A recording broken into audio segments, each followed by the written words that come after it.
গেল শুক্রবার গাজা সিটি দখলে ইসরায়েলি প্রধানমন্ত্রী নেতানিয়াহুর প্রস্তাব অনুমোদন করে দেশটির নিরাপত্তা মন্ত্রিসভা। এরপর থেকেই বিশ্বজুড়ে প্রতিবাদ ও বিক্ষোভ শুরু হয়েছে।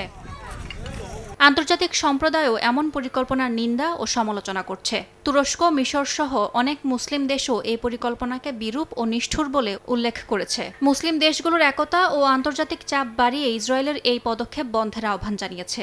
জাতিসংঘের মহাসচিব অ্যান্তোনিও গুতেরেস এই পদক্ষেপকে মানবিক সংকট তীব্র করার পাশাপাশি বন্দীদের জীবনের জন্য মারাত্মক হুমকি বলে বর্ণনা করেছেন। জাতিসংঘের মানবাধিকার বিষয়ক হাই কমিশনার ফলকার তুর্ক ইসরায়েলকে এই পরিকল্পনা বাতিল করার আহ্বান জানিয়েছেন। যুক্তরাষ্ট্র ব্যতীত পশ্চিমা দেশগুলো গাজা সিটি দখলের পরিকল্পনার নিন্দা জানিয়ে ইসরায়েলকে পুনর্বিবেচনার আহ্বান জানিয়েছে।